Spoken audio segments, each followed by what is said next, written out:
Hey guys, update tayo. So ayan, nag-viral nga ang ginawa ni Iko kanina sa It's Showtime. Dahil ba andyan si Janine Gutierrez kaya ayaw niya magbiso-biso kay Kimi. Pero dapat magiging professional din kasi usually ang ginagawa nila dyan pagka nag-promote or nagkikita mga kapwa artist, nandoon yung pagbiso-biso.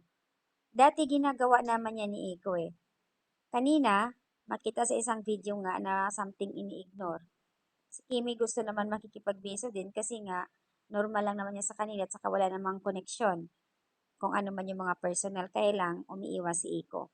So parang something na pahiya ata si Kimi ayon sa kanila. Kaya nga eto nagsalita nga si Mimi Vice na next time kapag ka magpo-promote kayo sa pelikula nyo or sa series, be professional. Walang personalan naman. Wag yung anak-anakan ko ba. So, gumaganon pa siya. Kasi nga, di ba, ang hirap. O, ayan, anak-anakan ni Mimi yan. Malamang, ayaw na api si Kimi. Nakakainis din naman, ginawa ni Iko. Nakikipromote na nga. Nakikipromote na nga lang, porkit nandyan yung jowa niya sa tabi, ayaw niya gawin.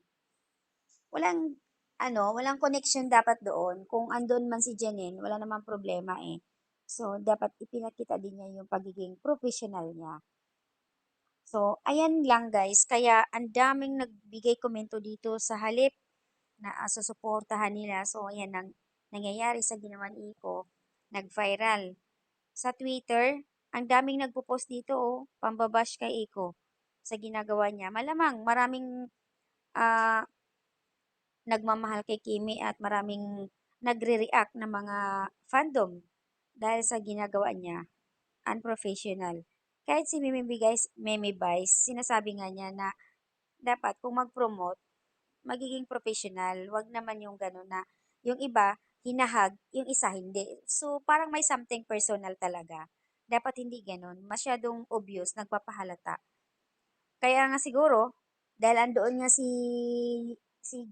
Janine, baka iniisip niya na hindi niya ito gagawin.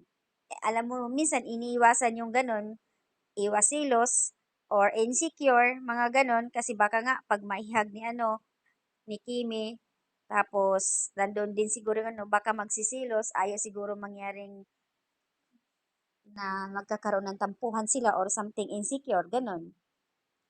So, ang daming nagbigay reaction dito na galit kay Iko talaga. And then, pati si Janine, nadamay na rin. Ang daming kumakampi kay Kimi, which is mali nga ang ginagawa. Nag-hug ka, nagbiso-biso ka sa iba. Kay Kimi lang hindi. So, parang halata talaga na may something personal. Dapat hindi na. Kasi nga, alam naman din ni Iko, close naman din niya sila noon eh.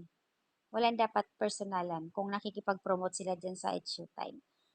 At ibang mga kapwa co-host din ni Kimi, yung iba din nag-react eh, parang nagtaka sila yung reaction nila sa video na parang, wow.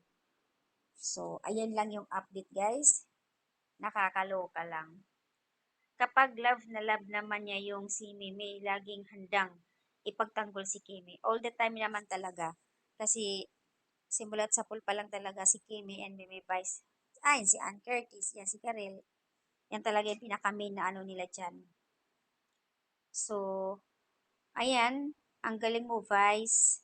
Yes, respeto lang talaga sana ang kailangan. Be professional. Yun po yung binitawan salita ni Vice Ganda. Sa katunayan nga, nag-trending nga si Iko doon sa X dahil nga ang daming nagbigay hindi maganda komento para kay Jericho Rosales.